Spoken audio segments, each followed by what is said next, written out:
उत्तराखंड का गढ़वाल क्षेत्र बर्फीली चोटियों एवं सैकड़ों महत्वपूर्ण मंदिरों के लिए मशहूर है। चार धाम की यात्रा भी गढ़वाल क्षेत्र में ही होती है। मैं गढ़वाल कई बार गया हूँ, पर हर बार मैं जोशीमठ से बाईं तरफ बद्रीनाथ की तरफ निकल जाता था।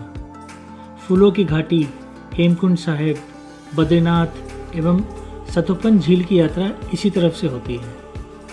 हर बार मेरी इच्छा होती थी कि जोशीमठ से पूर्वी दिशा की तरफ भी जाऊं, जिधर द्रोणागिरी की मशहूर घाटी है।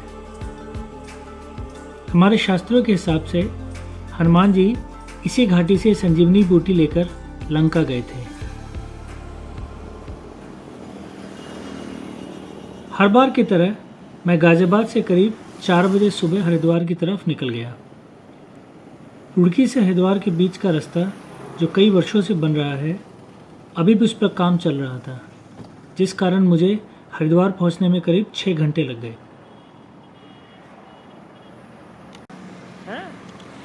विजय शांति कुंज के द्वार पर मेरा इंतजार कर रहे थे।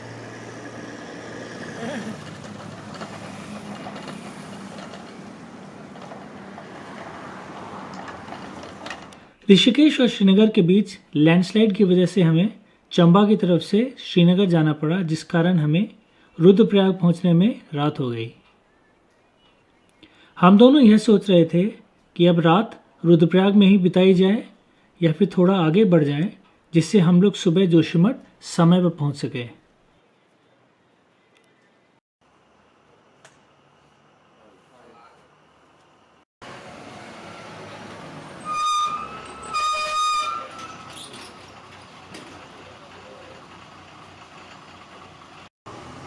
हम लोग वहां से आगे बढ़ गए और रात में पीपल कोटी के पास रुक गए।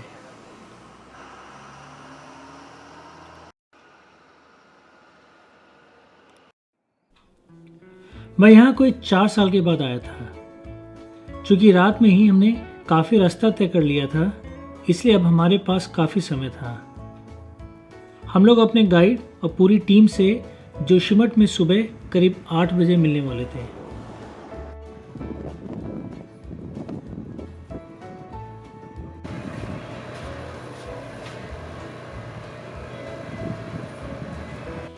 जोशीमठ पहुंचकर जब हमने टीम के कुछ सदस्यों को फ़ोन से संपर्क करने की कोशिश की, तो उनमें से किसी का नंबर नहीं लगा। मेरा अनुमान था कि वह सभी लोग एक साथ जोशीमठ की तरफ ही आ रहे होंगे और पहाड़ी के उस तरफ होंगे जिस तरफ मोबाइल का सिग्नल नहीं आता।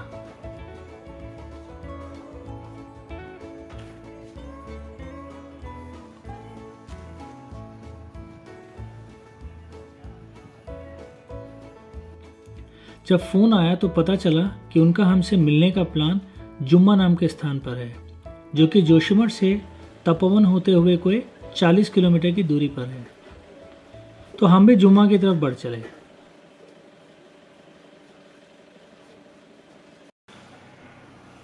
मुझे अब बताया गया कि तपोवन के आगे किसी स्थान पर खाने पीने की व्यवस्था नहीं थी, जिस कारण हम लोग नाश्ते के लिए तपोवन के एक होटल में रुक गए। और फिर यह अच्छा मौका होता है मोबाइल एवं दूसरी बैटरियों को चार्ज करने का।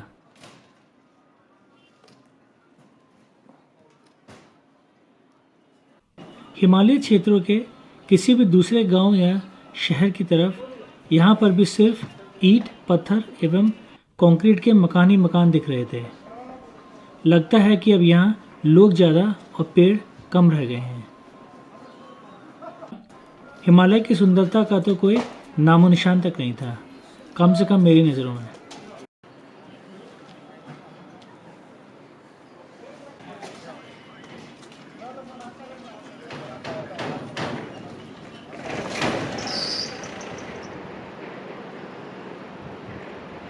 तपोवन के बाद अचानक से पूरा वातावरण ही बदल गया। अब दोनों तरफ ऊंचे ऊंचे पहाड़ एवं हमारे दाहिनी तरफ धौलीगंगा नदी बह रही थी।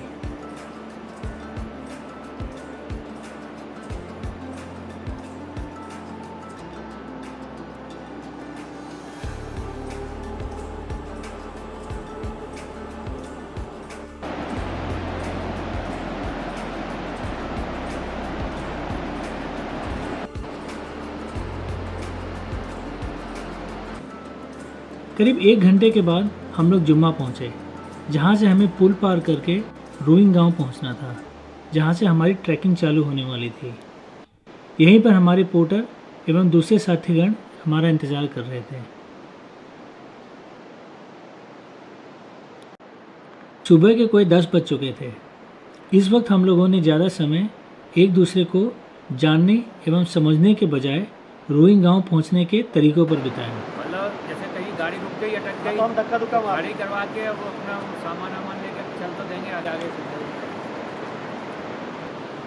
अब पीछे आ रहा ना रे? हाँ, पीछे से आ रहा है।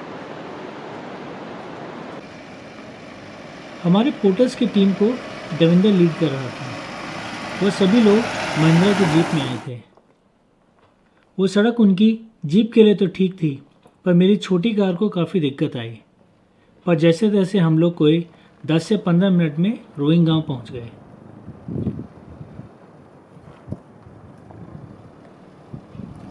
अब यह गाड़ी ट्रैक ख़त्म होने तक यहाँ पर ही रहने वाली थी। इसी कारण मैंने कार को काफ़ी कोने में पार्क कर दिया, ताकि सड़क निर्माण में लगे बड़े बड़े ट्रक्स को कोई दिक्कत ना आए। वैसे उन ट्रकों को तो क्या ही दिक्कत आती, शायद हम वापस आते तो हमारी कार नीचे खड़ में मिलती। और शुरू हुआ हमारे ट्रैक का वह दौर जिसमें हम लोग यह प्लानिंग करते हैं कि कितना सामान हम अपने साथ लेकर जाएं। काफ़ी सामान तो देवेंद्र की टीम भी अपने साथ लेकर आई थी। उसके ऊपर कुछ हमारा अपना सामान भी होता है। नदी के दूसरी तरफ वह सड़क नज़र आ रही थी, जिसे लेकर जोशीमठ और तपोवन होते हुए हम लोग यहाँ तक पहुँचे थे। यह सड़क यहाँ से सीधी चाइना बॉर्डर की तरफ जाती है, जो कि वहाँ से लगभग 50 से 60 किलोमीटर पर है। वहाँ से नीति पास होते हुए तिब्बत बॉर्डर पहुँचने का रास्ता है।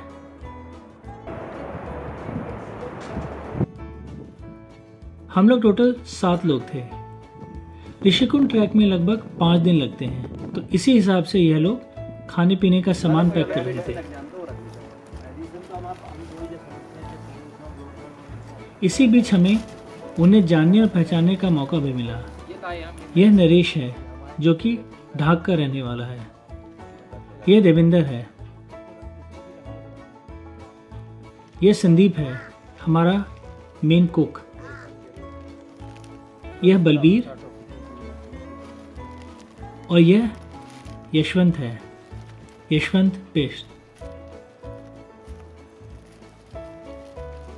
मैंने डीबी ट्रैकर्स नाम की एक कंपनी से यह पैकेज लिया था। इस पैकेज में रास्ते में ठहरने की और खाने पीने की जिम्मेदारी उनकी थी। 7-8 पैकेट डाल दे। कितने पैकेट है वो?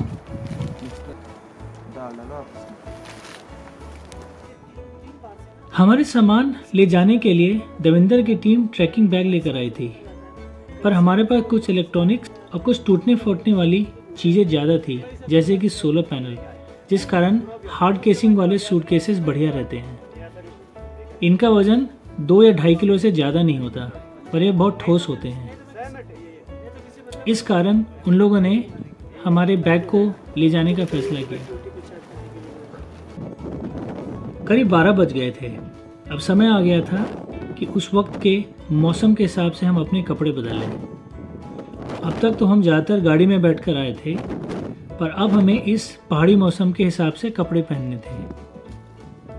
हवा काफ़ी तेज़ चल रही थी और अक्टूबर का महीना होने के कारण हवा में ठंडक भी थी, इसलिए मैंने एक मोटी सी जैकेट डाल ली।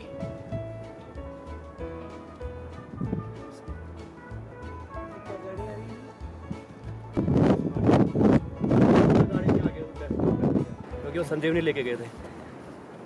यहाँ वाले मानते कि वो तुरा के ले गए यहाँ की जड़ी बूटी, इसलिए हनुमान को नहीं मानते हैं वाले। करीब 12:30 बजे के आसपास हम लोगों ने अपनी ट्रैकिंग चालू कर दी। मैं और विजय आगे बढ़ गए। हमारी टीम सामान पैक करके पीछे से आने वाली थी।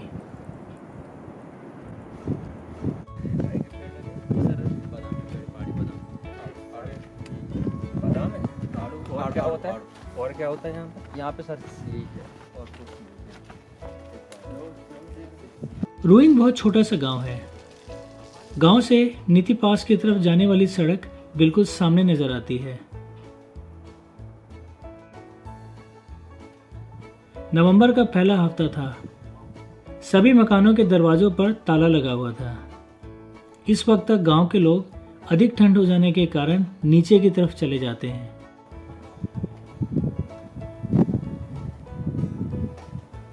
वैसे तो ज़्यादातर मकान बहुत पुराने लग रहे थे, पर कुछ एक नए मकान भी नजर आए।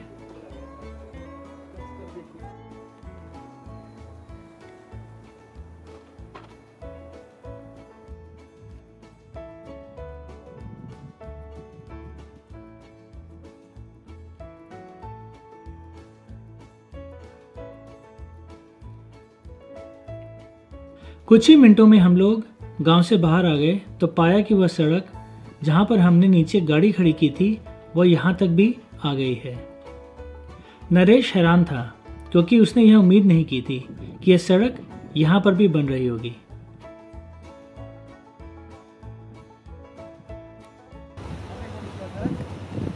इस नई सड़क बनने के कारण पुरानी पगडंडी जिसके सहारे हम लोग आगे जाने वाले थे वह गायब हो गई थी।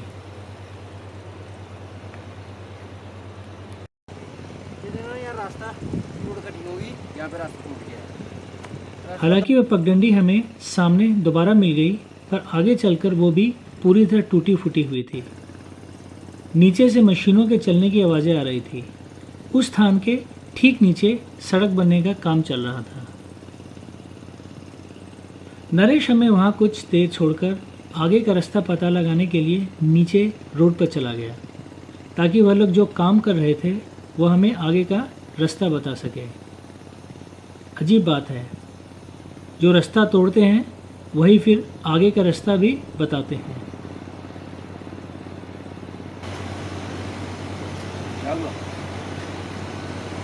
रास्ता तो वो वाला है ना, सामने वाला। हमें यहाँ जाना पड़ेगा। जो पाइप क्या है, पाइप के ऊपर से रास्ता है। खबर अच्छी नहीं थी। सड़क पर ब्लास्टिंग के कारण सभी कुछ अनस्टेबल था, जबकि पगडंडी का रास्ता तो पूरी तरह टूट चुका था।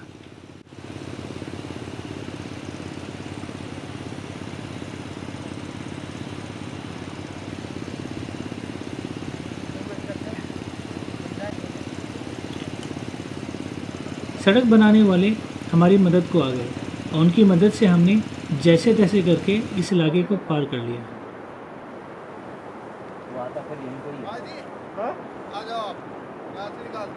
हाँ, बस फिर उसके बाद उतर जाएगा। ये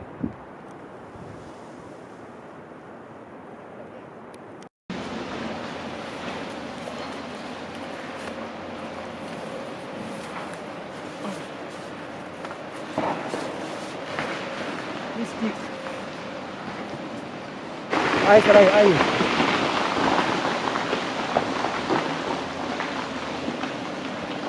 वहाँ से कुछ आगे बढ़कर नीचे चल रहे सड़क के काम पर पूरी तरह नज़र पड़ी। कुछ देर पहले ब्लास्ट किया गया था, जिस कारण हर तरफ पत्थरों का मलबा पड़ा हुआ था, जिसे जेसीबी के सहारे साफ किया जा रहा था। मुझे ये बात समझ में नहीं आ रही थी कि इस स्थान पर सड़क बनाने की आखिर आवश्यकता ही क्या है। यह रास्ता यहाँ से आगे सिर्फ द्रोणागिरी गांव को ही जाता है, जहाँ पर मुश्किल से 300 या 400 लोग सिर्फ गर्मियों में रहते हैं। या फिर शायद सरकार इधर भी यात्रियों के लिए कोई रास्ता खोलना चाह रही हो, कोई टूरिस्ट कॉरिडोर।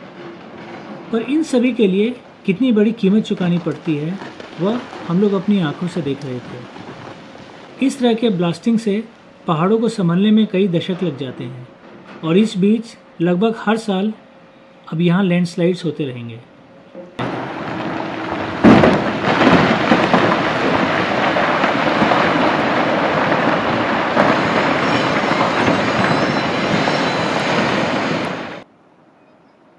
हम लोग धीरे धीरे आगे बढ़ने लगे। हमारी टीम के दूसरे लोग भी जो हमसे बाद में चले थे वह हमारे साथ आ गए थे। आजकल सभी के पास बढ़िया मोबाइल फ़ोन और ब्लूटूथ स्पीकर होता है, जिस कारण पूरे रास्ते बढ़िया बढ़िया गाने सुनने को मिलते हैं। जिससे माहौल काफ़ी बढ़िया रहता है।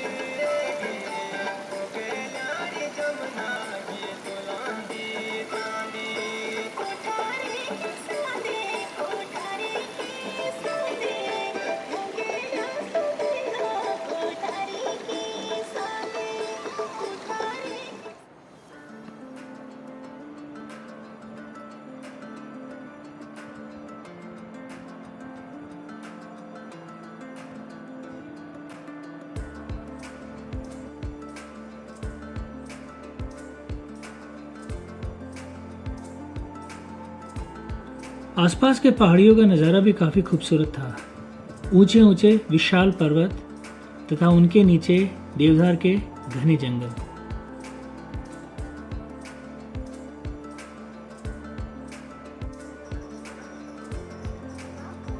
करीब 2 घंटे के बाद हम एक स्थान पर पहुंचे जहां बैठने के लिए एक शेड बना हुआ था। ब्लास्टिंग के चक्कर में जो हमें रुकना पड़ा था, उस कारण हम इस स्थान पर कोई 40 से 45 मिनट देरी से पहुंचे। देवेंद्र ने अपने ब्लूटूथ स्पीकर पर कुछ धार्मिक भजन चलाए हुए थे। हम लोग कुछ देर तक वहां सुस्ताने के लिए बैठ गए।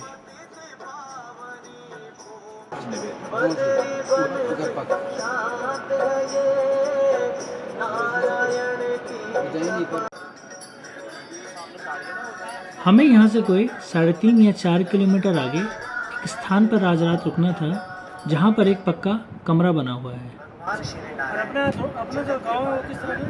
गांव का सामने सर जो आगे वाला स्लाइड डोर का ना, वो एक तो यहाँ पे एक आगे सूर्यदेव का उसने भगवान जो है कह देता तो ने नौर के जुड़े हुए कुछ और वर मांग सकते तो दानव उद्धम सोचने लगे, मुझे यह वरदान देने की कृपा करें। सूर्यदेव वचनबद्ध हो चुके थे। बस फिर क्या था। उस दिन के बाद दुर्दम दानव का नाम दुर्दम से सहस्रा हुआ और देवताओं ने अपनी हार स्वीकार कर सहस्रा कवच के। पतझड़ का मौसम होने के कारण सारी घाटी रंगीन दिख रही थी। हिमालय में हर जगह अक्टूबर एवं नवंबर के महीने में ऐसे ही रंगीन छटा नजर आती है।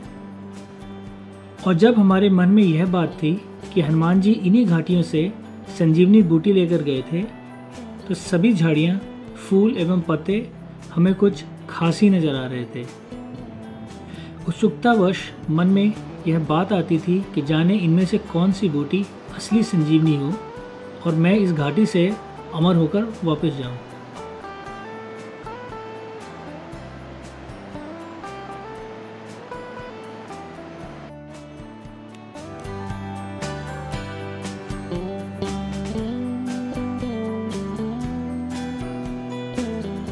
नीचे जो नदी बह रही थी वो उसी बागनी ग्लेशियर से आती है जहाँ पर हम जा रहे थे। इसे बागनी गंगा भी कहते हैं, या कुछ लोग इसे सिर्फ बागनी नाला कहते हैं।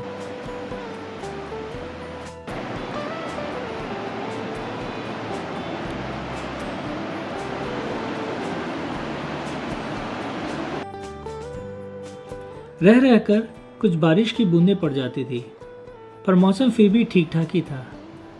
इस सुहाने दृश्य पे मुझे एक ही चीज़ खटक रही थी, और वह थी यह बिजली की तारें। यह वही सड़क वाली बात थी कि क्या 200 से 300 लोगों के लिए, जो सिर्फ वहाँ गर्मियों में रहते हैं, यह पावर लाइन बिछाने की आवश्यकता थी। खासतौर से जब पिछले 10 से 15 सालों में सोलर पैनल के द्वारा दूर दराज के इलाकों में भी काफ़ी हद तक बिजली की आपूर्ति की जाने लगी है। ऐसा नहीं है कि वहाँ ग्रिड से जुड़ने के कारण जो फ़ायदे हैं वह मैं देख नहीं पा रहा था, पर बात कुछ जम नहीं रही थी।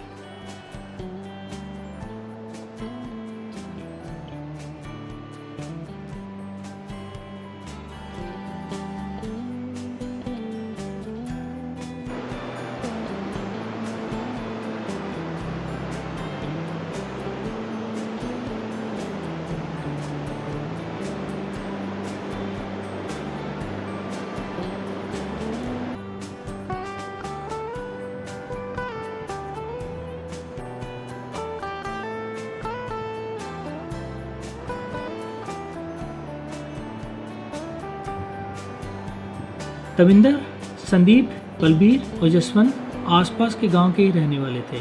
इस कारण वह एक दूसरे को बहुत अच्छी तरह जानते थे। उनका गांव चमोली के पास था, जबकि नरेश यही पास के ढाक गांव का था। इस कारण उन लोगों के साथ ज़्यादा मिक्स नहीं होता था। उसे गाइड के तौर पर इसलिए रखा गया था क्योंकि वो इस इलाके का रहने वाला था, तो स्वाभाविक है कि उसे इस इलाके की अधिक जानकारी होगी। सूप बनेगा, पहले चाय, सूप, शाम को दाल चावल रोटी सब्जी। 1 महीने से मौसम पूरा खुला था। तो जैसे आज हम नीचे रोइंग में पहुँचे तो हमने देखा कि आज मौसम धीरे धीरे बंद हो रहा है। तो ये मतलब 1 महीने बाद आज ही पहली बार मौसम बंद हो गया है। तो आगे देखते हैं क्या होता है। किसी भी ट्रैक को सफल मानने का क्राइटेरिया अलग अलग होता है। मुझे बर्फ़ से कोई ख़ास लगाव नहीं है। इस कारण मैं साफ़ मौसम में दूर दूर तक की पहाड़ियों को देखकर खुश होता हूँ और अपने ट्रैक को सफल मानता हूँ। इस कारण मेरे लिए यह आवश्यक है कि मौसम खुला रहे। पर इस क्लाइमेट चेंज के ज़माने में अब सितंबर या अक्टूबर के महीने में भी हम मौसम की भविष्यवाणी आसानी से नहीं कर पाते, जो कि हम अब से 10 से 15 वर्ष पहले तक कर पाते थे।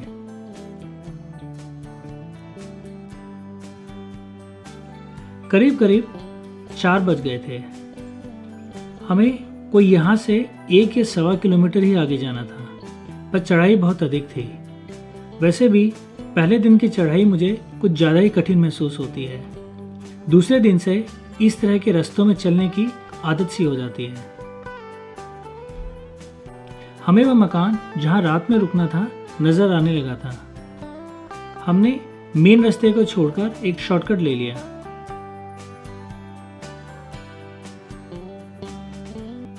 हमारी बाईं तरफ मुझे एक बहुत बड़ा लैंडस्लाइड दिखा। देखकर लगा कि यह काफ़ी पुराना लैंडस्लाइड होगा। ऐसे लैंडस्लाइड्स को देखकर ही लगता है कि यह सारा इलाका इकोलॉजिकली कितना डेलिकेट और अनस्टेबल है। हमारा कमरा इस लैंडस्लाइड के ठीक ऊपर था।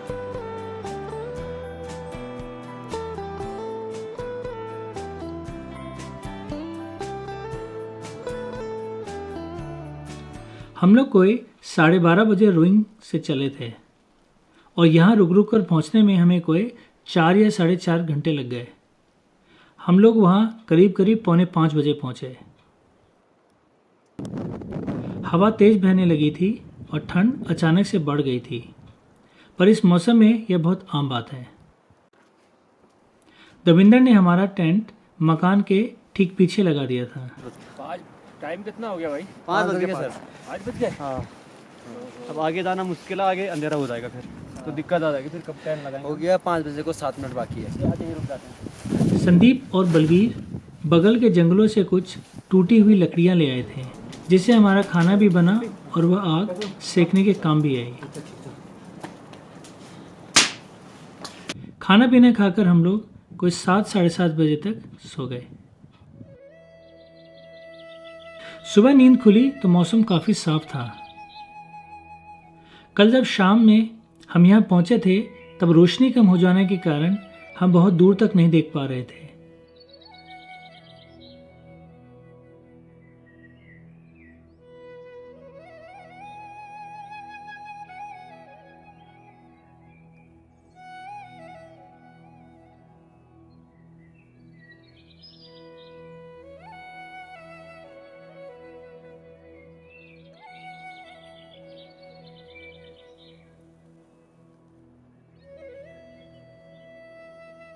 मुझे लगा ना हम आसानी से पहुंच जाएंगे।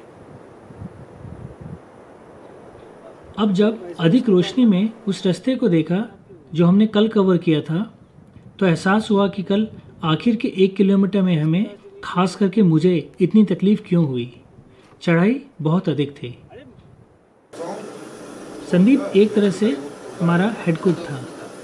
वह सुबह का नाश्ता तैयार कर रहा था। तब तक हम लोग कुछ गपशप करने लगे और आज के ट्रैक के बारे में पता करने लगे।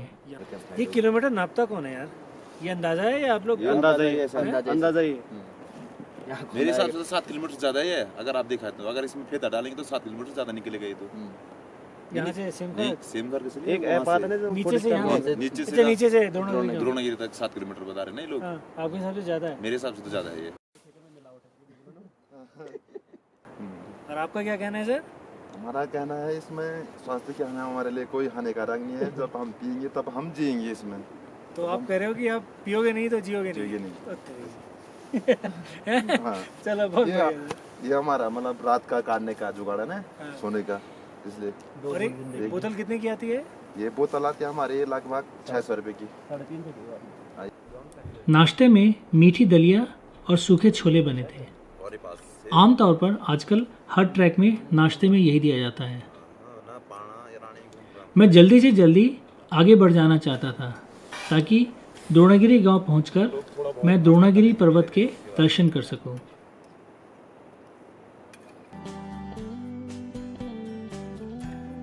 करीब 8:30 बजे तक हम लोग आगे बढ़ चले।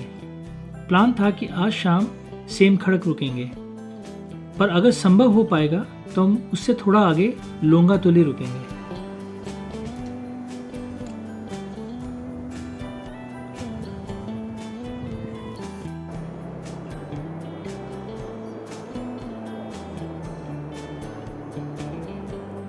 करीब करीब अगले 1 किलोमीटर तक वैसा ही जंगल का रास्ता था जैसा अब तक हमने नीचे देखा था। चीड़ के पेड़ों के अलावा मैपल के पेड़ भी नजर आ रहे थे, जिनके पत्ते इस मौसम में पीले होकर नीचे गिर रहे थे। काफी रंगीन माहौल था। उस पर सुबह की सूरज की किरणें और नीचे बहते हुए बागनी नाले की आवाज ट्रैकिंग के आनंद को बढ़ा रहे थे। और फिर दूसरे दिन तक हाथ पैर खुल चुके होते हैं, तो ट्रैकिंग करने में वैसे भी ज़्यादा आसानी होती है और ज़्यादा मज़ा आता है।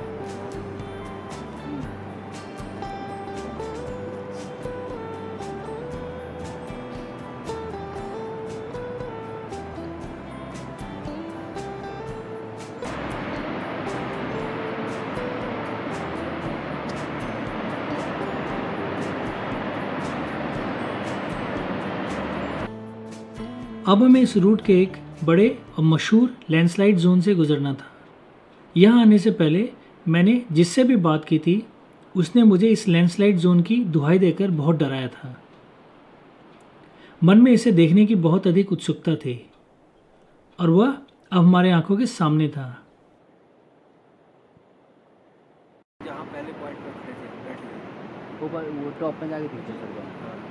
अब तो वो टॉप में नहीं, वो तो पास ही पहुँच जाएगी, लेकिन वहाँ से गाँव के 2-3 मकान वो सब दिख रहे थे। आगे बढ़कर एक मोड़ से दाहिनी तरफ वह पूरा लैंडस्लाइड का इलाका नजर आया। नरेश ने बताया कि जहाँ वह लैंडस्लाइड खत्म होता है, उससे थोड़ा आगे ही द्रोणागिरी गांव है। पास से देखने पर वह इलाका उतना खतरनाक नहीं लगा जितना या तो मैंने सुन रखा था या दूर से लग रहा था। पर यह अवश्य है कि इस ट्रैक में ऊपर से पत्थरों के गिरने का खतरा अवश्य ही कहीं अधिक है।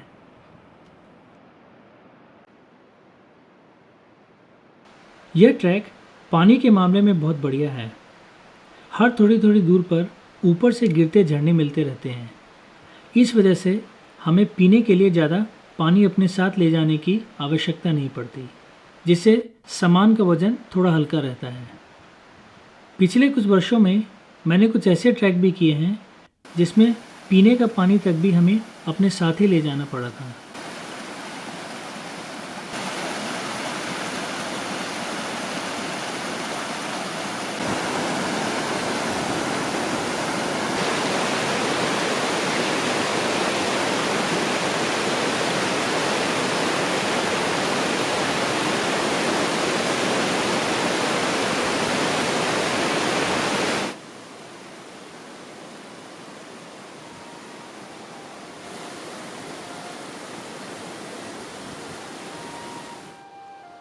उस स्थान से थोड़ा नीचे आकर एक छोटे से नाले को पार करना पड़ता है और फिर उस लैंडस्लाइड की दूसरी तरफ से ऊपर की चढ़ाई चालू होती है।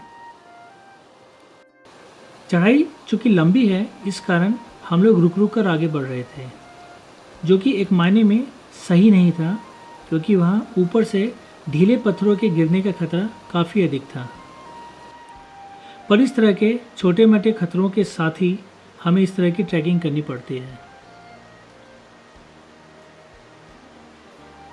नरेश, जो कि तपोवन के पास ऋषि गंगा पावर प्रोजेक्ट में काम करता है, वो अलग अलग तरह के सुरंगों के बारे में हमें बता रहा था।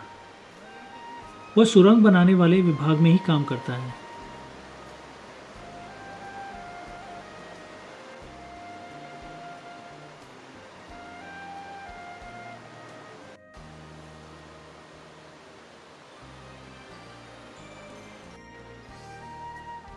हमने रुक रुक कर और गपशप करते हुए उस स्ट्रेच को करीब आधे या 45 मिनट में पूरा कर लिया।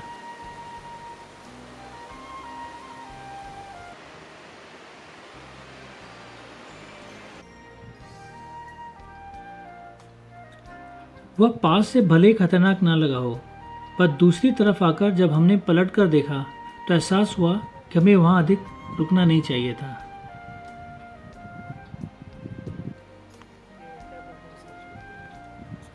ऊपर पहुंचकर उस खूबसूरत नज़ारे को हम लोग कुछ देर तक देखते रहे। बिजली की तारे और खंभे मुझे ऐसे चुभ रहे थे जैसे किसी ने मेरी पार्किंग की जगह पर अपनी गाड़ी लगा दी हो। वहाँ से कोई आधे किलोमीटर पर ही द्रोणागिरी गांव था। कई वर्षों से इस गांव के बारे में बहुत लोगों से बहुत कुछ सुना था। विश्वास नहीं हो रहा था कि वह गांव अब मेरे सामने है। टीम के दूसरे लोग जो हमसे काफ़ी बाद में चले थे, वह लोग भी उस गांव तक पहुंच चुके थे। हमें वहां पहुंचने में लगभग 2.5 घंटे लग गए थे। इस दूरी को कम समय में भी पार किया जा सकता था, पर अगर हम इन नज़ारों का आनंद लेते हुए धीरे धीरे आगे ना बढ़े तो फिर भला वहां आने का फायदा ही क्या था।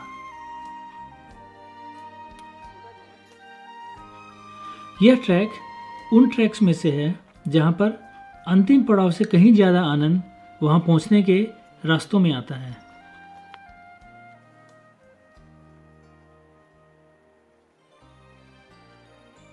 पर जिस चीज़ से मैं काफ़ी निराश हुआ वो यह था कि इस गांव से हमें द्रोणागिरी पर्वत के दृश्य नहीं होते। मैं इसके लिए तैयार नहीं था। मुझे बताया गया कि इसी गांव से आगे बढ़कर द्रोणागिरी बेस कैंप का रास्ता जाता है, पर किसी भी स्थिति में हमें इस गांव से वह पर्वत नजर नहीं आ सकता।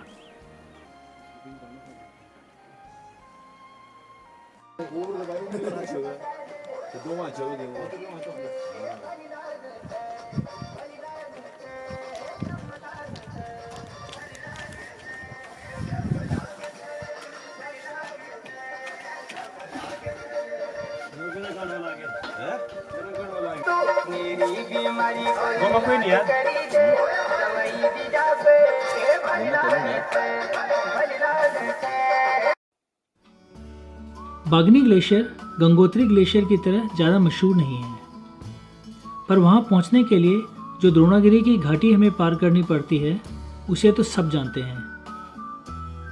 हम लोग उन्हीं घाटियों का आनंद लेते हुए धीरे धीरे चल रहे थे।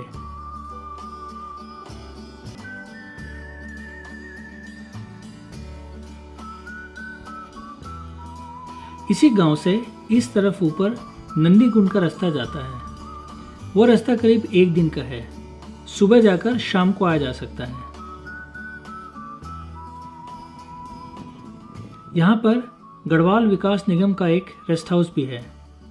दूर से देखकर उसकी बिल्डिंग अच्छी लग रही थी, पर मेरा आज तक का तजुर्बा ये है कि गढ़वाल विकास निगम के रेस्ट हाउस बाहर से तो बढ़िया दिखते हैं, पर अंदर उनमें साफ सफाई की बेहद कमी होती है।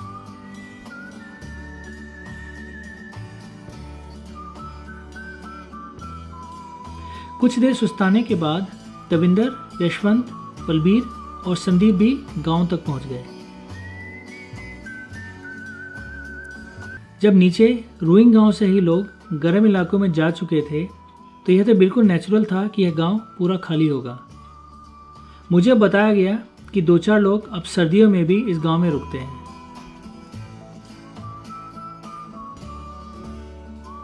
नरेश ने मन में फिर उम्मीद जगाई और बोला कि थोड़ा ऊपर जाते ही हम घाटी के दूसरी तरफ चले जाएंगे, जहाँ से हमें बागनी ग्लेशियर के अगल बगल की पीक्स जैसे ऋषि पर्वत और द्रोणागिरी या दिखने लगेंगे। सच कहूँ तो मैं थोड़ा चीटेड महसूस कर रहा था।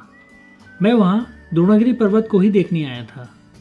यह ट्रैक भी द्रोणागिरी ट्रैक के नाम से मशहूर है। तो फिर जब यह पर्वत को देखा ही नहीं तो इस ट्रैक का फायदा क्या था।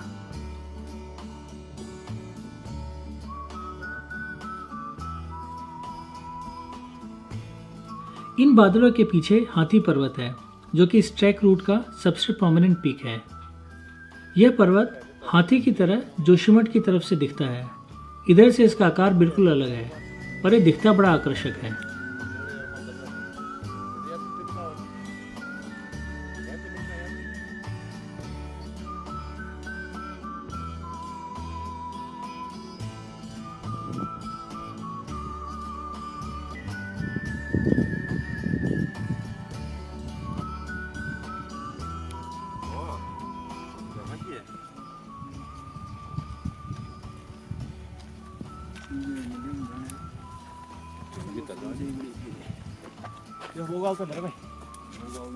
मैं तो तानी से थोड़ा ही मनो ताजमहल हुआ, ताजमहल वापसी दिन तो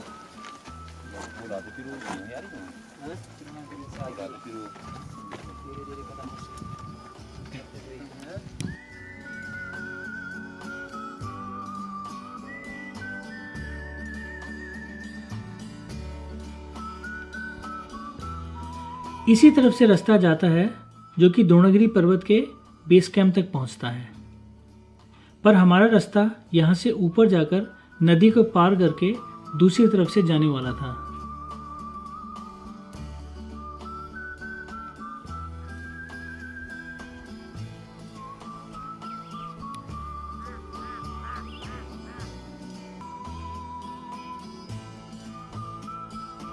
थोड़ी देर में ही हम ऊपर पहुंच गए, जहां से हमें हाथी पर्वत से लेकर वह वैली जिसके अंत में बागनी ग्लेशियर है, सारा का सारा एक साथ ही नजर आने लगा। वहां से हम लोग लोंगातोली और सेम खड़क दोनों को ही देख पा रहे थे और यह अंदाज़ा हो गया कि आज हमें अब और कितना आगे जाना है और रास्ता कैसा होगा।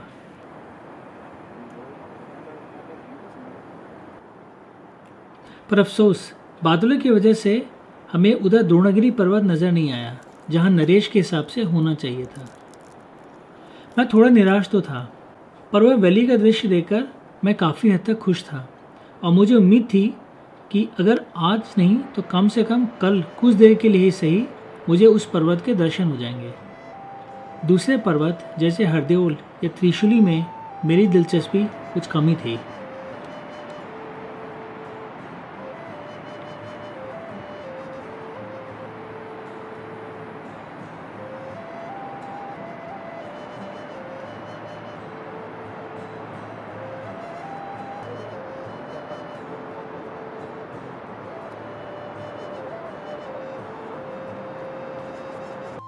चूंकि टीम आगे बढ़ गई थी, नरेश भी उनके पीछे हो लिया ताकि वह उन्हें सेमखड़क पर ही रोक ले और आगे न बढ़े।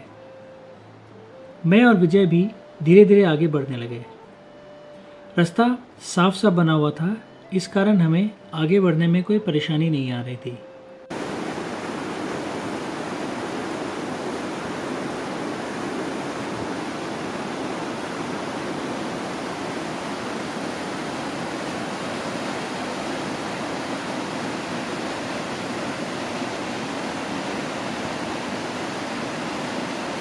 मैं देखकर हैरान था कि हिमालय के इतनी अंदर भी नदी के ऊपर एक पक्का पुल बना हुआ था।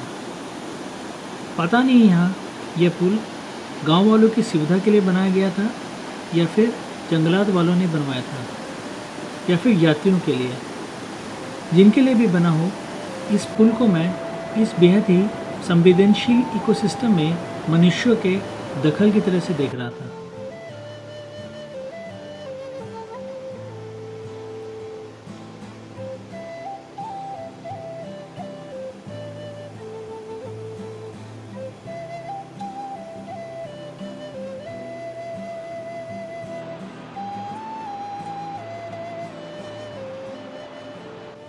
अगल बगल का नज़ारा अत्यंत ही खूबसूरत था। कुछ चीज़ें बताई नहीं जा सकती, उन्हें खुद ही देखा और महसूस किया जा सकता है। और अब बागनी नदी हमारे करीब से बह रही थी, जिस कारण उसके बहने का शोर काफ़ी अधिक सुनाई दे रहा था। गर्मियों एवं बरसात के मौसम में यह वादी हरे हरे घासों से भरी रहती होगी।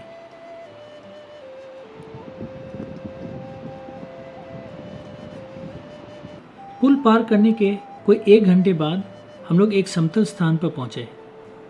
नरेश ने बताया कि यही सेम खड़क है।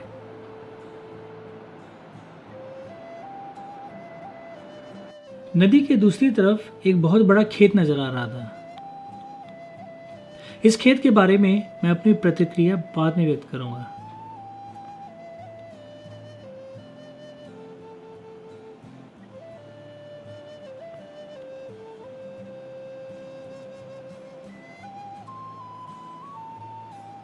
कैंप कहाँ लगेगा अपने? आसर लगेगी, जो सामने पेड़ दिख रहे हो उसके जस्ट आगे बंगाली बेस कैंप बोलो या लांगा टोली बोलो, दोनों का एक ही नेम है, एक ही जगह दो नेम है। वहीं पे आज हम लोग चल रहे हैं। यहाँ से कल हमें शॉर्ट पड़ेगा, ठीक है सर, ऐसी कोई दिक्कत नहीं। आज हम वहीं पे चलेंगे। नरेश ने बताया कि अगर हम और चलने की स्थिति में हों तो हमें वहाँ से कोई 1 किलोमीटर आगे लोंगातुली में रुकना चाहिए। इसका सबसे बड़ा कारण था कि वहाँ पर एक परमानेंट टिन शेड बना हुआ है जो कि इस बदलते हुए मौसम में ज़्यादा सुरक्षित रहता। चूँकि हल्की हल्की बर्फ़ उसी वक्त पड़ने लगी थी तो हम लोग लोंगातुली की तरफ बढ़ चले। कुछ दूर आगे देवेंद्र और दूसरे साथी लोग हमारा इंतज़ार कर रहे थे। अब क्योंकि हम लोग लोंगातुली करीब करीब पहुंचने वाले थे, इस कारण हम लोग काफ़ी रिलैक्स महसूस कर रहे थे।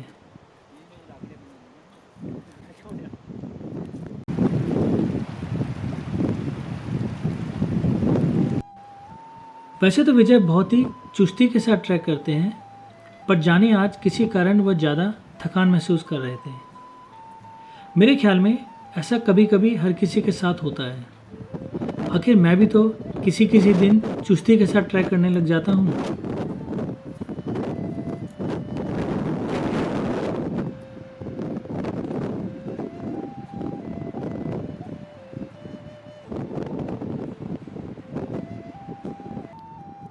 मौसम बद से बदतर होता जा रहा था। हवा भी बहुत ज़्यादा तेज़ हो गई थी और उस पर बर्फ़ और तेज़ी से पड़ने लगी थी। ठंड भी काफ़ी बढ़ गई थी। उस वक्त तक मैं ज़्यादा चिंतित इसलिए नहीं था क्योंकि दूर की पहाड़ियों के पीछे मुझे नीला आसमान साफ नज़र आ रहा था। तो कहीं न कहीं यह तसल्ली थी कि यह गुजरते हुए बादल होंगे और कुछ ही देर में मौसम खुल जाएगा।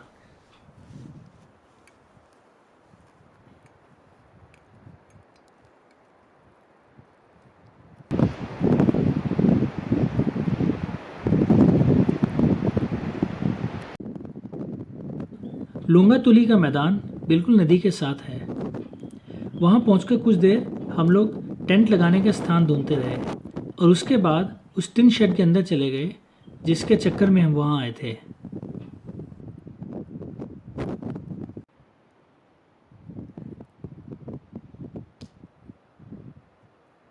वह शेड है तो पहाड़ी के बिल्कुल नीचे, जहाँ पर पत्थरों के गिरने का खतरा रहता है, पर चूंकि वह एक विशाल चट्टान के पीछे बना है, वह गिरते पत्थरों से सुरक्षित था।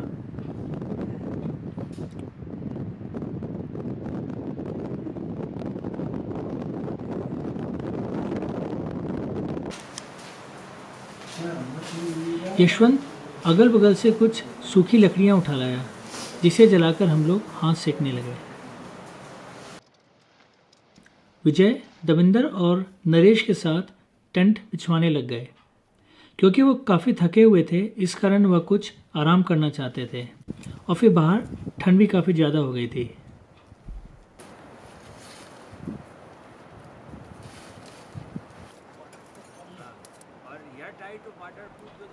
उम्मीदों के विपरीत मौसम और ख़राब होता जा रहा था। अब ऐसा प्रतीत होने लगा था कि कुछ ही देर में अच्छी खासी बर्फ़ पड़ेगी। मैंने अपने पहाड़ों के तजुर्बे को इस्तेमाल करते हुए भविष्यवाणी कर दी कि अब बर्फ़ पड़ने से कोई नहीं रोक सकता।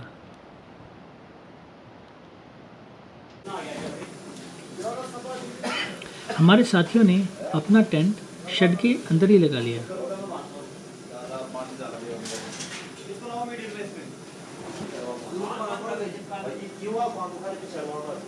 संदीप नाश्ता बनाने में लग गया क्योंकि सारे लोग थके हुए थे और कुछ खाना चाहते थे। ठंड इतनी थी कि लकड़ी जलने पर भी अंदर कुछ खास गर्मी नहीं हो पा रही थी, पर मज़ा काफ़ी आ रहा था। उस पर ब्लूटूथ स्पीकर पर यशवंत ने अपने पसंदीदा गाने लगाए हुए थे।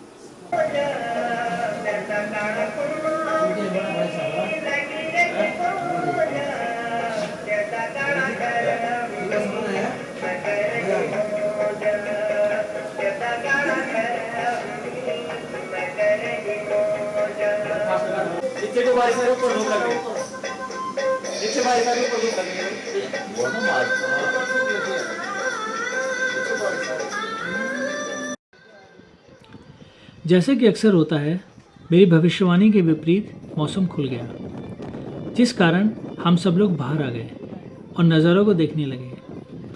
वहाँ से ऋषि पर्वत साफ नज़र आता है, जिसे देखने की उम्मीद में मैं वहाँ खड़ा था। थोड़ी देर बाद यशवंत और दविंदर कुछ और सूखी लकड़ियाँ लाने निकल गए। बलबीर के हिसाब से नदी के दूसरी तरफ लकड़ियाँ मिलने की संभावना ज़्यादा थी, तो वह उन्हें लेने अकेला ही निकल गया। और फिर कुछ ही पलों में ऋषि पर्वत नज़र आने लगा। यह पर्वत बागनी ग्लेशियर से बिल्कुल सटा हुआ है और वहाँ से नीचे से ऊपर तक पूरा नज़र आता है। लकड़ियों के मामले में जीत यशवंत की हुई, जो बलबीर से पहले लकड़ियाँ ले आया।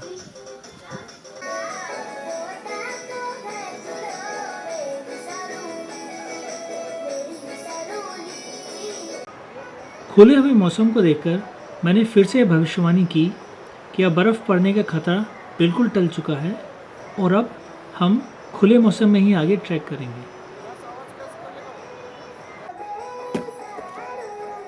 बलबीर भले ही लकड़ियाँ देर से लाया हो, पर वह मोटी मोटी और बड़ी लकड़ियाँ लेकर आया था, जो कि कई दिनों तक चलती।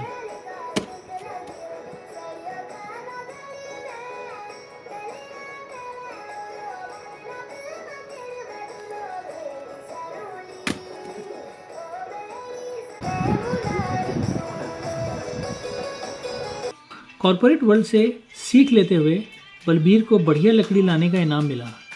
उसे खाना बनाने की ओनरशिप दे दी गई, जिस कारण वह अब संदीप की खाना बनाने में मदद करने लगा।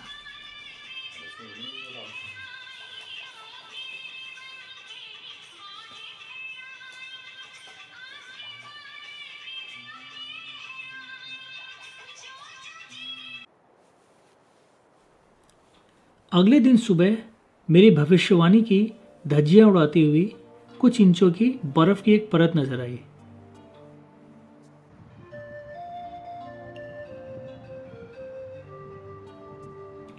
रात में ही हमें अपना टेंट बाहर से टिन शेड के अंदर ले जाना पड़ा, क्योंकि बर्फ बहुत तेज हवाओं के साथ पड़ रही थी। खुशी इस बात की थी कि अब मौसम पूरा खुल चुका था। एकदम तेज और चटकदार धूप खिली हुई थी और दूर दूर तक की पहाड़ियाँ बिल्कुल साफ नजर आ रही थी।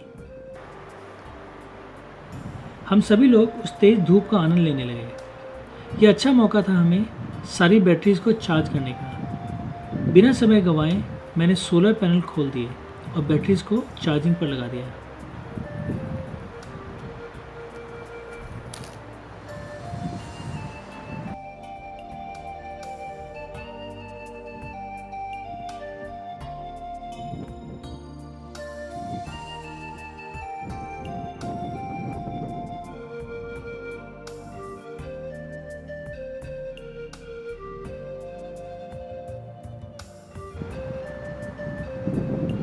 नरेश ने अब बताया कि द्रोणागिरी पर्वत का ऊपर का हिस्सा यहाँ से ही नज़र आता है और साफ मौसम होने के कारण वह हमें दिखने भी लगा। जिस बात को सुनकर मुझे आश्चर्य हुआ वो ये था कि इस पूरे ट्रैक पर असली द्रोणागिरी पर्वत नज़र नहीं आता। वह जो हमें नज़र आ रहा था वह पूर्वी द्रोणागिरी पर्वत था। द्रोणागिरी नज़र न आने का कारण यह था कि हम लोग उस पर्वत के इतनी नीचे आ गए थे कि हम उसके ऊपर के हिस्से को वहाँ से नहीं देख सकते थे।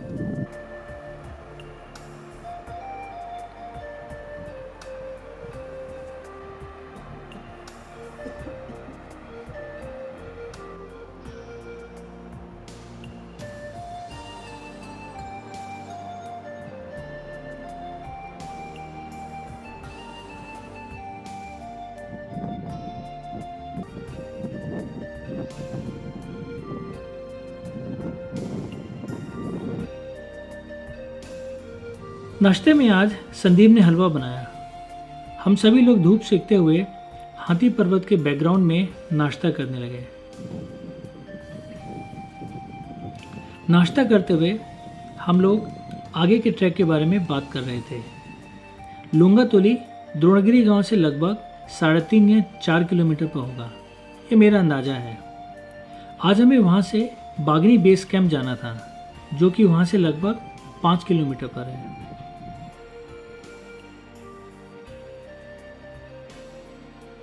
हालांकि यह बता देना आवश्यक है कि इस दूरी से किसी स्थान पर पहुंचने के समय का अनुमान लगाना बहुत मुश्किल है, क्योंकि रास्ता कैसा है यह जानना भी बहुत आवश्यक है। अब चूंकि कुछ ही देर में आगे की यात्रा चालू करनी थी, सोचा चेक कर लूं कि बैटरीज वगैरह ढंग से चार्ज हो भी रही हैं या नहीं।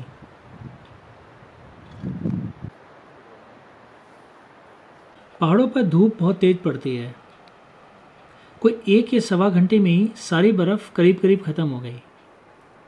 पर यह बात मन में खटक रही थी कि आगे चलकर कहीं बर्फ़ दोबारा न पड़ जाए, क्योंकि अब हम और ऊंचाई पर जाने वाले थे। लुंगातोली समुद्र तल से लगभग 11,500 फीट पर है। बागिनी बेस कैंप जहां हमें आज रुकना था, वह करीब करीब 14,500 फीट पर स्थित है।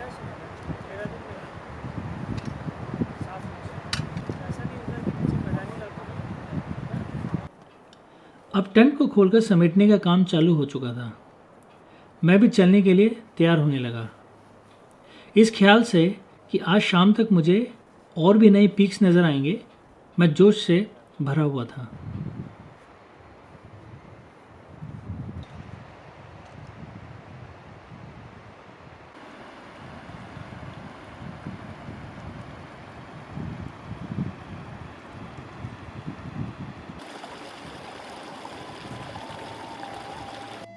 आगे बढ़ते वक्त मैं ये सोच रहा था कि हमारे धार्मिक शास्त्रों के हिसाब से हनुमान जी इसी घाटी से संजीवनी बूटी लेकर गए थे।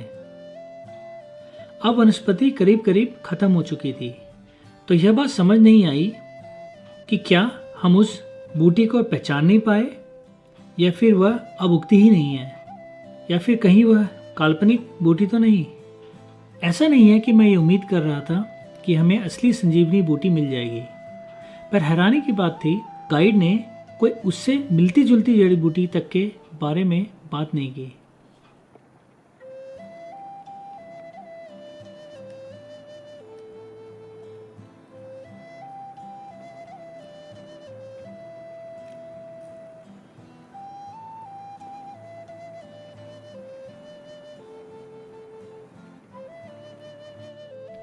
ट्रैकिंग के लिए बिल्कुल उपयुक्त मौसम था। हवा में ठंडक थी, पर सूरज की रोशनी में गर्माहट। अगल बगल का दृश्य भी बेहद ही सुहाना था। उस वक्त के मौसम को देखते हुए मैंने यह अनुमान लगाया कि अब मौसम ज़्यादातर खुला ही रहेगा और अब बर्फ़ बिल्कुल नहीं पड़ेगी।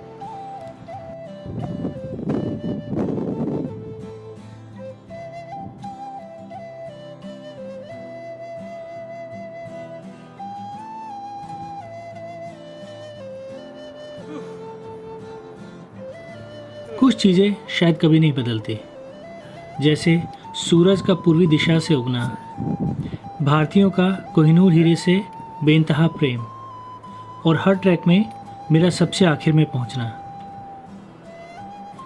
तो हमेशा की तरह मैं इस बार भी धीरे धीरे चलता हुआ आखिर में ही पहुंचता था।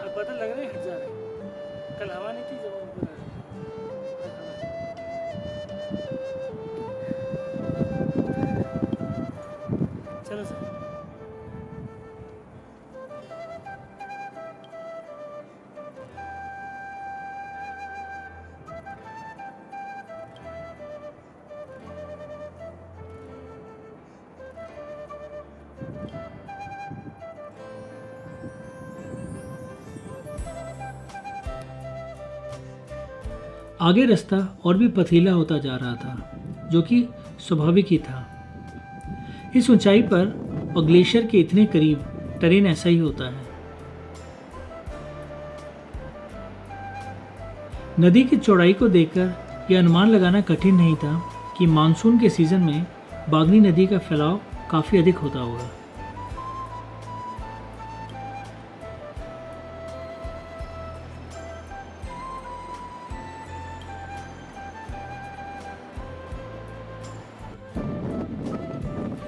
थोड़ा आगे बढ़ते ही हमें ऋषि पर्वत के दाहिनी तरफ साफ मीनाल पर्वत नजर आया।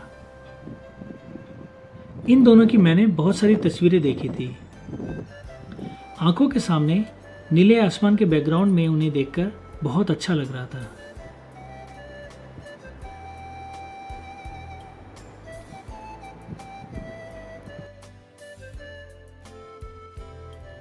हम लोग रास्ते में कई जगहों पर कुछ देर के लिए बैठकर आसपास के नज़ारों का आनंद भी लेते थे।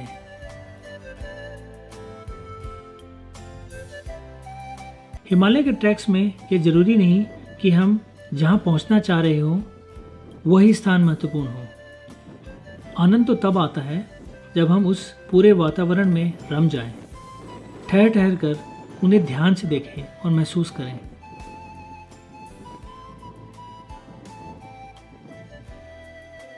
और फिर रुकने का दूसरा कारण यह भी था कि विजय और नरेश को मेरा इंतज़ार करना पड़ता था, क्योंकि हमेशा की तरह मैं धीरे धीरे चलता हुआ पीछे से पहुंचता था।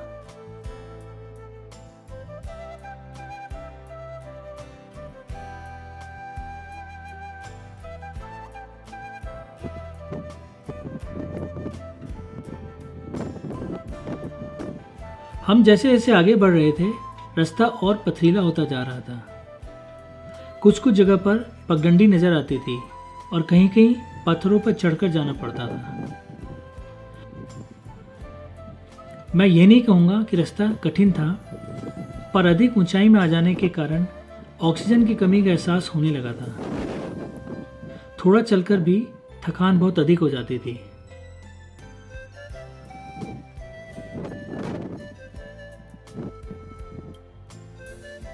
साफ मीनार और ऋषि पर्वत अब हमारे बिल्कुल सामने आ गए थे, या दूसरी तरह से कहें तो हम लोग उनके सामने आ गए थे और हमारी दाहिनी तरफ बागनी ग्लेशियर चालू हो चुका था।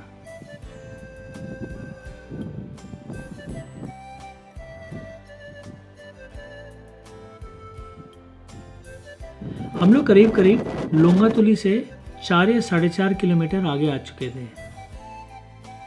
दोपहर के कोई 2 बज रहे होंगे, तो मोटा मोटी हमें 1 किलोमीटर पार करने में 1 घंटा लगा। पर चूंकि हम लोग कई स्थानों पर काफ़ी देर तक बैठे भी रहे, इस कारण मैं ये नहीं कहूँगा कि अधिक समय सिर्फ रास्ते की कठिनाई के कारण लगा। हम लोग वहाँ बैठकर अपने साथियों का इंतज़ार करने लगे, क्योंकि नरेश को लगा कि अगर हम यहाँ से आगे गए तो शायद हमें पानी ना मिले। इसका कारण था अत्यधिक ठंड। इस मौसम में और इस ऊंचाई पर पानी के सारे स्रोत खत्म हो जाते हैं, क्योंकि वह पीछे से ही जम चुके होते हैं। नरेश वापस नीचे की तरफ बढ़ गया ताकि वह सभी लोगों से बातचीत कर सके कि हमें वहीं पे ठहरना है या वहाँ से आगे बढ़ना है।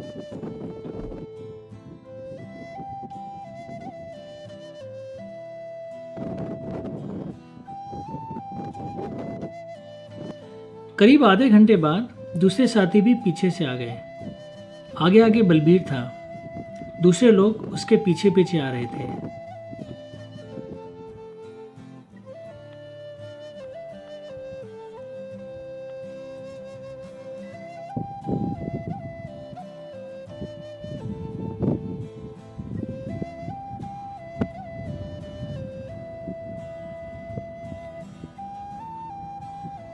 दविंदर और यशवंत ग्लेशियर के पास चले गए ताकि वह पानी की स्थिति का पता लगा पाए। बाकी दूसरे लोग उनके आने का इंतजार कर रहे थे। आगे का फैसला दविंदर के वापस आने के बाद ही होता। हम बेसब्री से उनके आने का इंतजार कर रहे थे क्योंकि अब अचानक से धूप से गर्माहट गायब सी हो गई थी और ठंड बहुत बढ़ गई थी।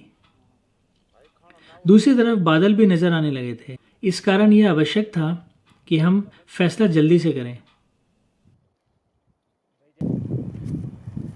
उसके बाद पूरा ग्लेशियर लग गया। ये रुकने में फ़ायदा है। अगर ऊपर जाएंगे तो ऊपर पानी नहीं मिल पाएगा, फिर तो दिक्कत आ जाएगी।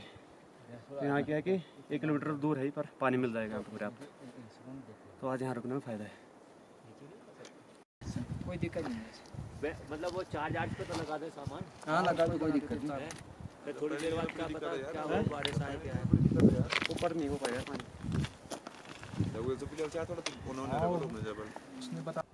दविंदर के हिसाब से नीचे ग्लेशियर में पानी बहुत कम पिघल रहा था, जिस कारण उसका मानना था कि आगे पानी मिलने में अवश्य ही दिक्कत आएगी। इस कारण हम लोगों ने वहीं पर टेंट लगाने का फैसला किया। बगल में टेंट बिछाने के लिए बहुत बढ़िया जगह भी थी। हालांकि यहाँ रुकने का नुकसान यह था कि अगले दिन हमें ऋषिकुंड जाने के लिए 1 किलोमीटर की यात्रा अधिक करनी पड़ती। संदीप और नरेश टेंट लगाने के काम में लग गए। वहीं दविंदर और यशवंत पानी लाने के लिए ग्लेशियर की तरफ निकल पड़े।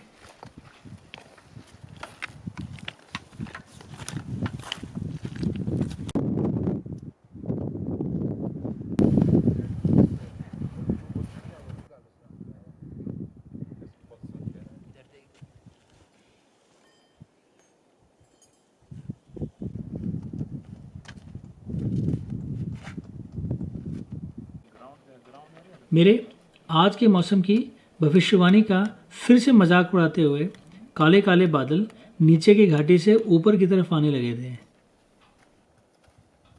फिर भी मैं अपने मौसम के ज्ञान पर भरोसा करते हुए इस बात पर अटल था कि यह बादल छट जाएंगे और मौसम सूखा ही रहेगा।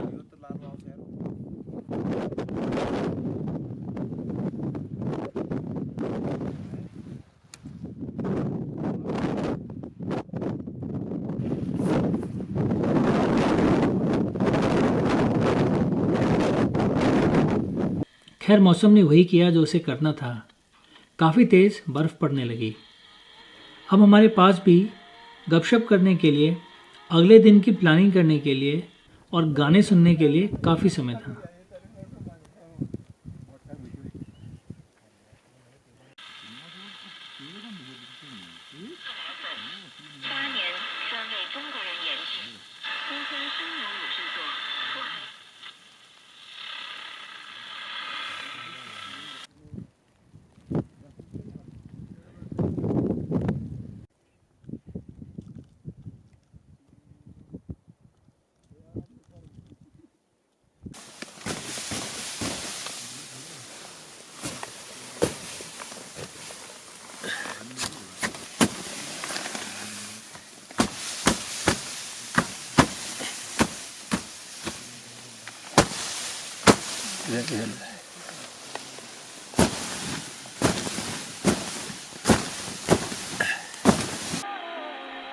बर्फ मोटा मोटी 1-1.5 घंटे पड़ी। जहाँ पर हम थे वहाँ कोई 3 इंच के करीब बर्फ पड़ी थी। जब तक मौसम खुला तब तक शाम के कोई 5:30 बज चुके थे, पर आसमान बिल्कुल साफ हो चुका था।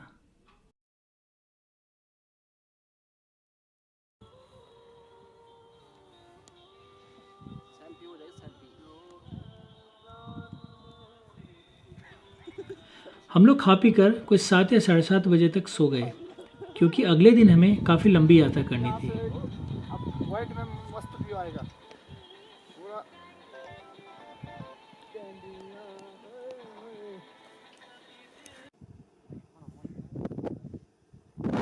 अगले दिन सुबह हम लोग काफ़ी जल्दी उठकर तैयार हो गए थे।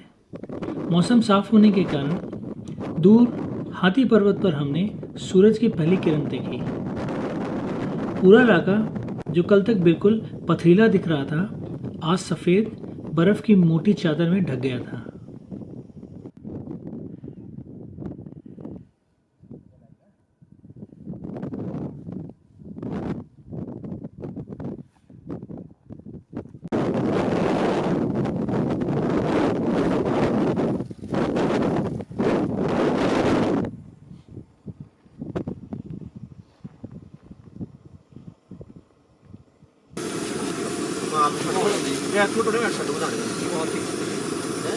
मैं और विजय कुछ खाने के मूड में नहीं थे। नरेश ने थोड़ा नाश्ता किया और हम 4 लोग ऋषिकुंड के लिए बढ़ चले। मुझे बताया गया कि ऋषिकुंड वहाँ से कोई 5 किलोमीटर की दूरी पर है, पर चूंकि हम 1 किलोमीटर पहले रुके थे, इस कारण हमें 6 किलोमीटर जाना था और फिर 6 किलोमीटर लौटकर वापस भी आना था। अब यह स्थानीय हमारा आखिरी कैंप था।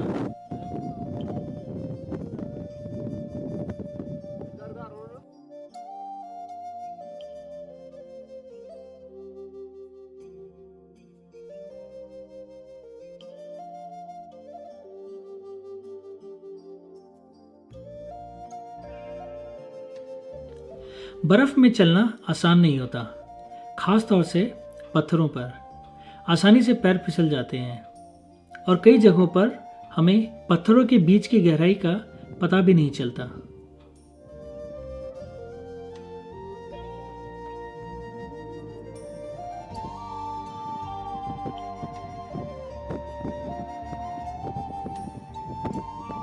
तापमान 0 से बहुत नीचे था। हमारे हाथ और पैर ठंड से सुन्न हो चुके थे। बस पीछे के पर्वतों पर पड़ती धूप के सहारे हमें आगे बढ़ने की शक्ति मिल रही थी। इंतजार था सामने से सूरज के निकलने का। पता नहीं नरेश को इस स्थिति में रास्ते का पता चल भी पा रहा था या नहीं, पर हम लोग आगे बढ़ते जा रहे थे। यह मैं इसलिए कह रहा हूं क्योंकि पगडंडी और दूसरे निशान सभी बर्फ के नीचे ढके हुए थे।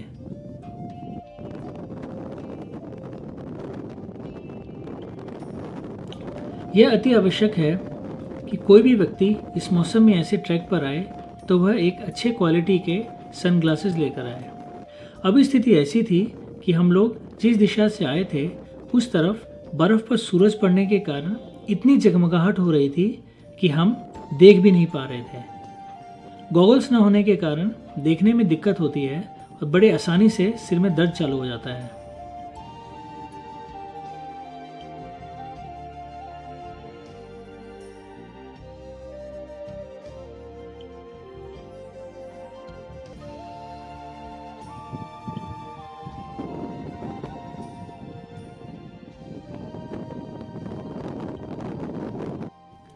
यह वो स्थान है जहाँ पर प्राय लोग अपना टेंट लगाते हैं। अगर पानी की समस्या नहीं होती तो हम लोग कल रात में यहाँ पर ही रुकते।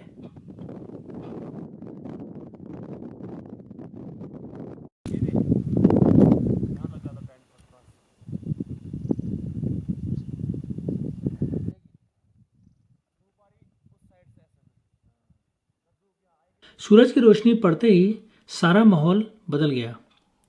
गर्माहट तो आई ही, यह उम्मीद भी जगी कि कम से कम लौटते वक्त कुछ बर्फ तो कम हो ही जाएगी।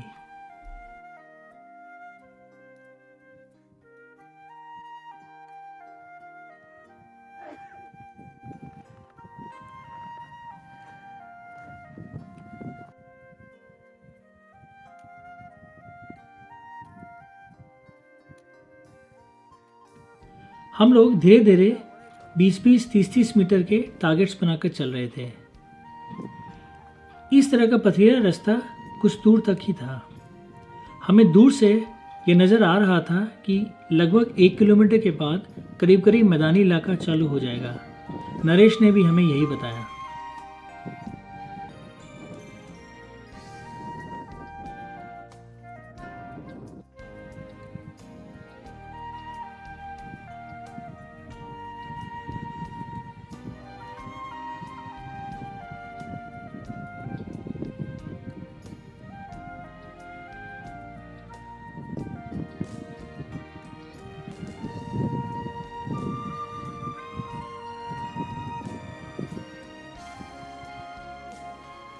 बागनी ग्लेशियर की स्थिति हिमालय के दूसरे ग्लेशियर्स की तरह ही बड़ी दयनीय है।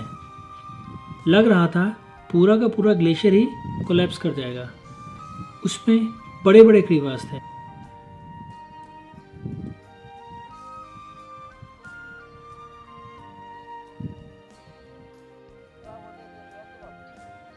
चूंकि रास्ता बर्फ पड़ने के कारण थोड़ा खतरनाक हो गया था, हम लोग अलग अलग रास्तों से आगे बढ़ रहे थे, जिसे जो रास्ता ज़्यादा सुरक्षित लगे।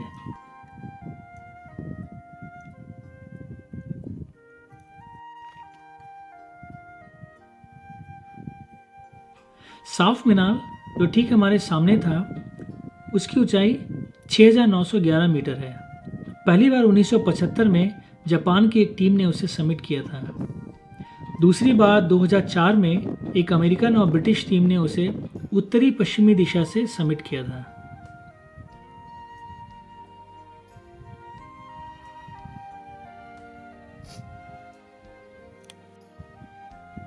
जैसा कि हमें उम्मीद थी, आगे का रास्ता बिल्कुल साफ था, जिस कारण बर्फ में चलने में उतनी दिक्कत नहीं हो रही थी। हालांकि हम सभी के जूतों में बर्फीला पानी चला गया था, जिस कारण हमारे पैर सुन्न पड़ गए थे।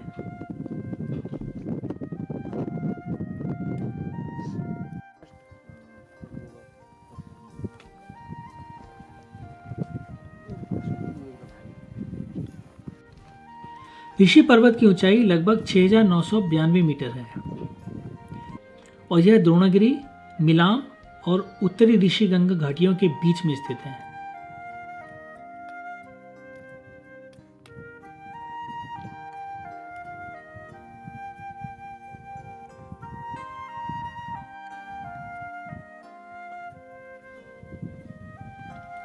धूप में भले ही गर्माहट हो, पर हवा बिल्कुल ठंडी थी, एकदम बर्फीली, जो कि उस मौसम और वातावरण के बिल्कुल अनुकूल था।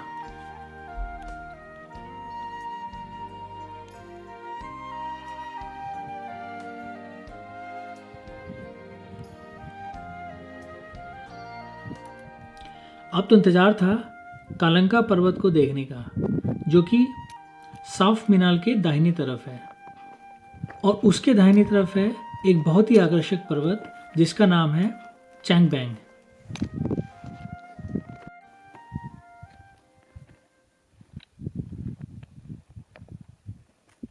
अधिक ऊंचाई पर आ जाने के कारण तो थकान हो ही रही थी, उस पर बर्फ ने हमारी मुसीबतों को और बढ़ा दिया था।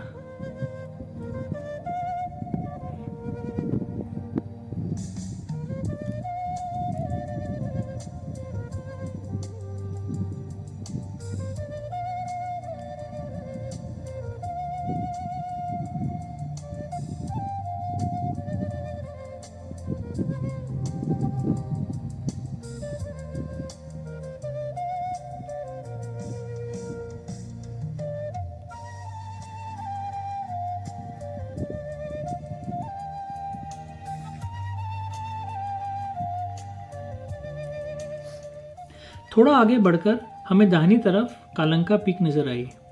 इस तरह के छुपे हुए पर्वतों को देखकर, जिन्हें देखने के लिए हमें इतनी अंदर तक आना पड़ता है, बेहद खुशी मिलती है। लगता है जैसे हमने किसी छुपे हुए खजाने को ढूंढ लिया हो।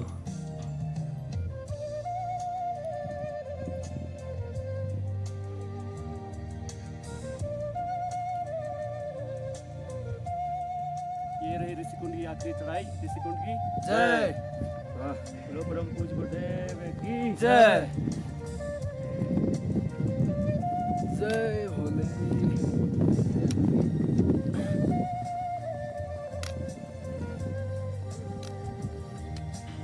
अब हमें यहाँ से बाईं तरफ ऊपर चढ़ना था, क्योंकि ऋषिकुंड उस तरफ ही है।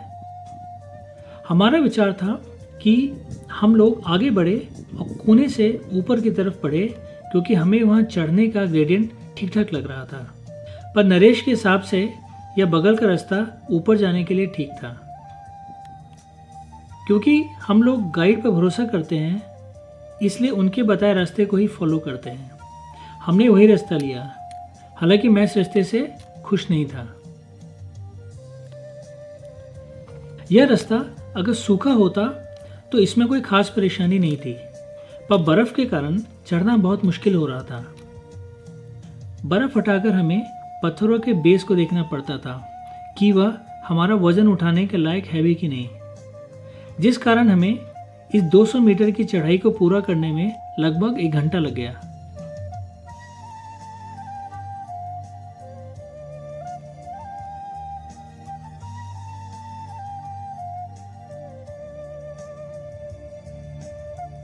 अब हमें उस तरफ के चारों पर्वत दिखने लगे थे, ऋषि पर्वत, साफ मीनार, कालंका और चैंगबैंग।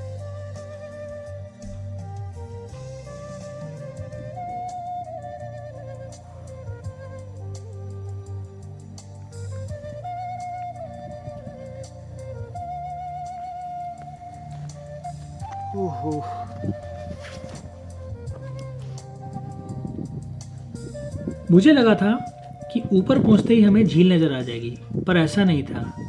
हमें कुछ दूर पत्थरों पर चढ़कर और आगे जाना था।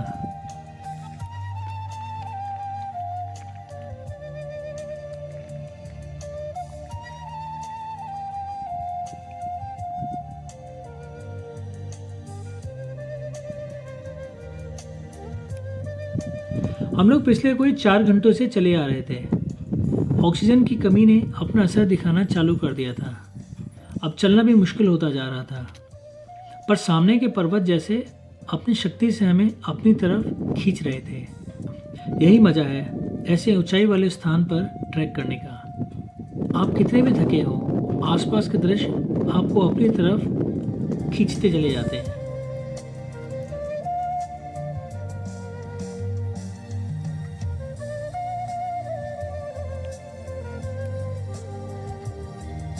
यशवंत और बलवीर पीछे से उसी रास्ते से ऊपर पहुंच गए थे जिससे मैं और विजय आना चाहते थे।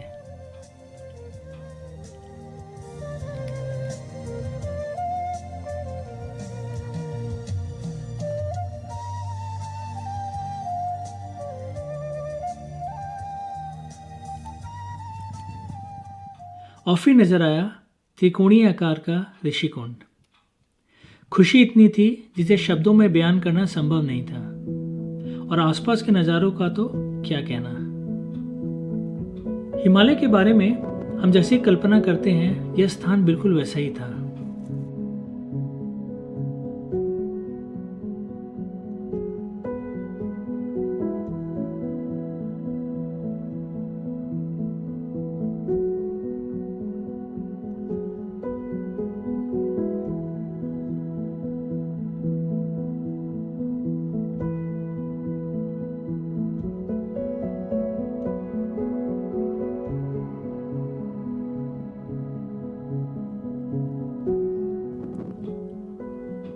झील का पानी ऊपर तक जमा हुआ था।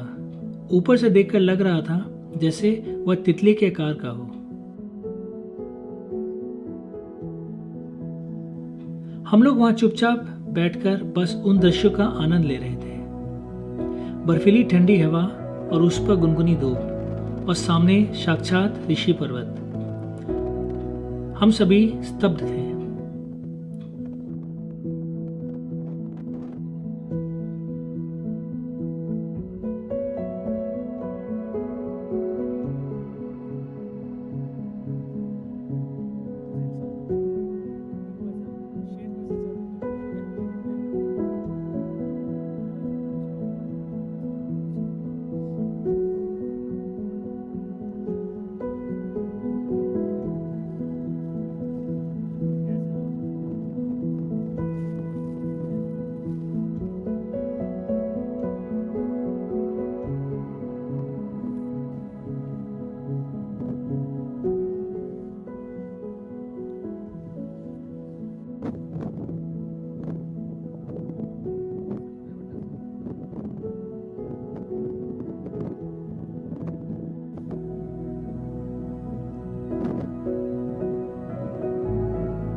हम लोग वहाँ कोई 1 घंटा रहे। स्वाभाविक है, हम सभी ने काफ़ी तस्वीरें खींची।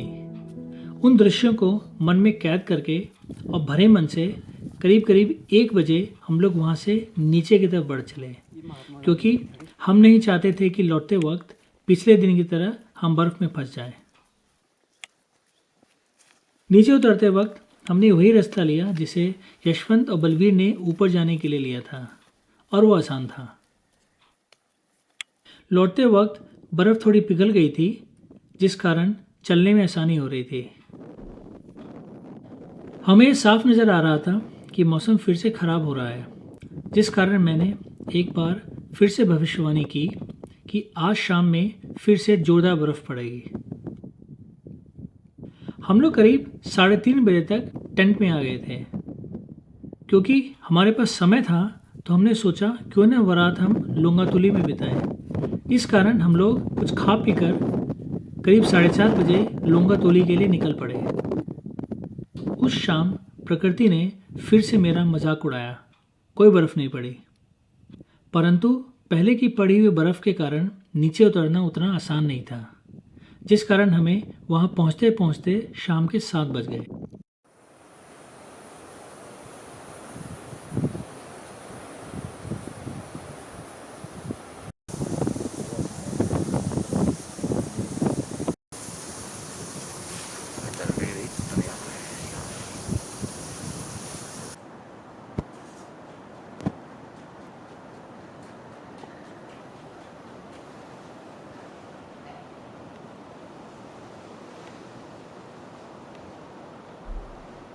रात नींद बहुत अच्छी आई, जैसा कि किसी भी सफल ट्रैक के बाद आती है। अब हम लोग नीचे जाने की तैयारी कर रहे थे। कुछ तस्वीरें लेकर हम लोग करीब 8 बजे वहाँ से द्रोणागिरी गांव की तरफ निकल गए।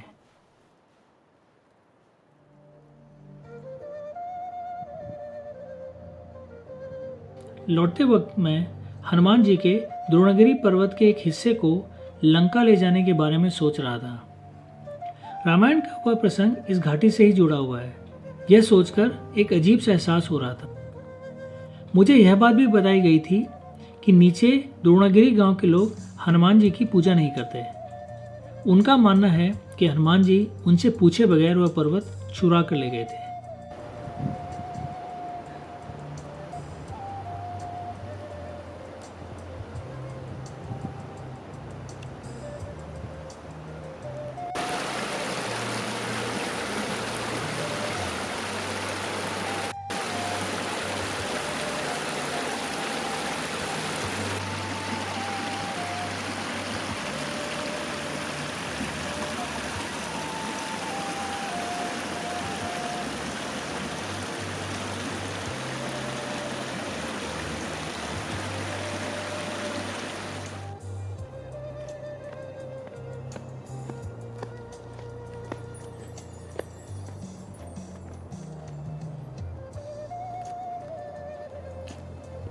पर अफसोस द्रोणागिरी की घाटी में आकर द्रोणागिरी पर्वत के दर्शन ढंग से नहीं होते।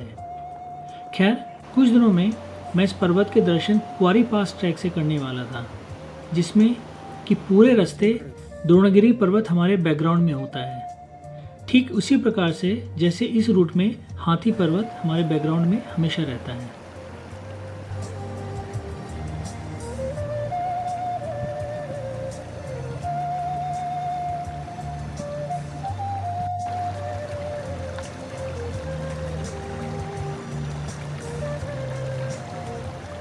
इसमें कोई शक नहीं कि बागनी ग्लेशियर ट्रैक हिमालय के खूबसूरत ट्रैक्स में से एक है और द्रोणागिरी गांव किसी काल्पनिक गांव से कम नहीं लगता।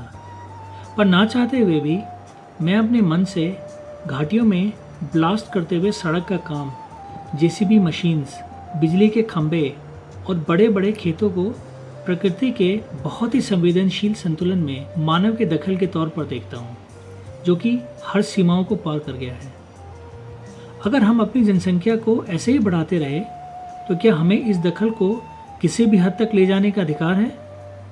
शायद इसका जवाब हर कुछ महीनों में प्रकृति हमें अपने आप ही दे रही है।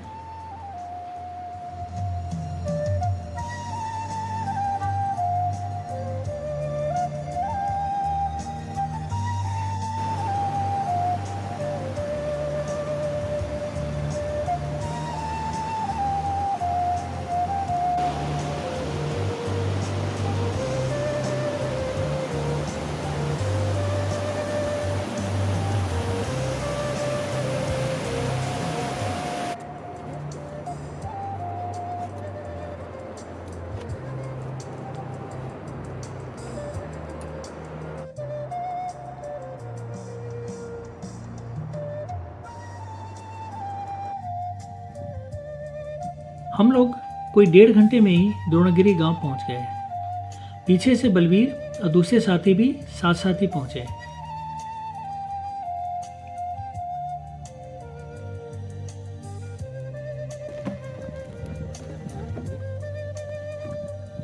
जरूर करना मौसी हम लोग गांव में कोई आधा घंटा रुके और फिर नीचे रोइंग की तरफ बढ़ चले।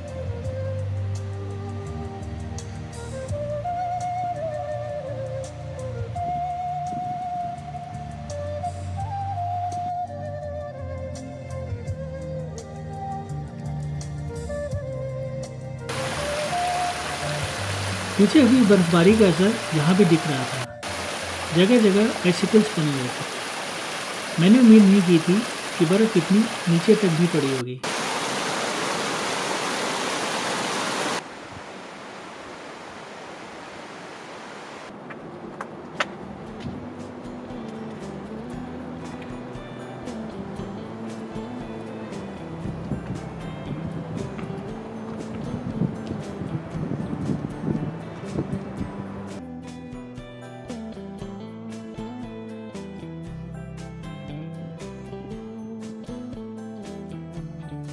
ऊपर के काफी सूखे माहौल के बाद हम नीचे के जंगल मन को काफी भा रहे थे।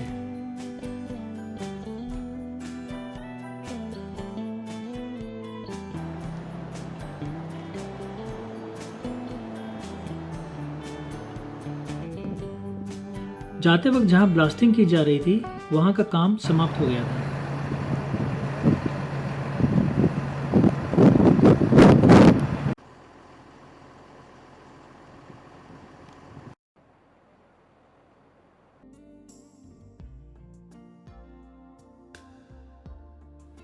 हम लोग करीब 3 बजे के आसपास वहाँ पहुँच गए जहाँ हमने गाड़ी लगाई थी। हमने सामान को दोबारा गाड़ी में पैक किया और कुछ तस्वीरें खींची पूरी टीम के साथ। और फिर हम लोग आगे के बारे में प्लान करने लगे, क्योंकि अगले दिन से हमें क्वारी पास ट्रैक चालू करनी थी।